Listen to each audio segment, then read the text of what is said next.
అక్కడ అందరూ షాక్ తెలుసా నువ్వు సారీ చెప్తే. నువ్వు షాక్ అయ్యావా? అవ్వరా జీతాలు దొబ్బి తిని. లే శ్రీవల్లే, నువ్వు షాక్ అయినవా? సీరియల్ లో షాక్ అయినట్టు 3 సార్లు అయ్యాను. డిష్ డిష్ అని. అవ్వలో షాక్ అవ్వలే. ఒరే ఏంట్రా మనకి తాగేసి. పుష్పరాజ్ ఎట్లా బతకలేడు. పుష్ప నువ్వు బతకలేకపోతే సవ్వు, నేనున్నాను కారులో. సైడ్ బాబు దీపద్మం ఇప్పుడు వెళ్ళి ఏదో ఏట్లో దూకి తంగ సచ్చినాడా. యో పుష్ప, ఏ చేస్తాను? టాయిలెట్ వెళ్తున్నాడు, తిరుగు. ఏట్రా ఉప్పుకున్నాయి. ఏడ్ చేస్తున్నారా నాకు? నేనెందుకు స్విమ్మింగ్ పూల్ లో ఉన్నానా? వీడికి షాక్ లో చిప్పు దొబ్బినట్టుంది.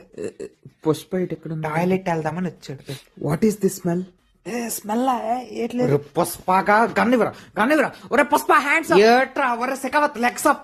శకవత్ నువ్వు చంపుతావా? చంపవాడిని చంపు ఫస్ట్. చంపితే నీకు జుట్టు పెరగడానికి మంచి ఆయిల్ ఇస్తాను. అయితే ద్రాక్ష వేని ఆడికి రెచ్చగొడతాను. గోమే తోటి ఇచ్చాను అనుకో, చొక్క నీరు అడగకుండా చచ్చిపోతాను. గుండు పోడుకోవా చంపరాన్ని. ఒరే ద్రాక్ష నీ దగ్గరలో లేవు కానీ నీకు దినం చేసేస్తా. పుష్ప నేను చంపేస్తా. అక్కడి నుంచి అంటాను చంపుతాను. ఒకసారి చంపలేదు. పుష్ప నీ చంపేస్తా. ముందు హెయిర్ ప్లాంటేషన్ చేయించుకో గుండు పోడుకోవా.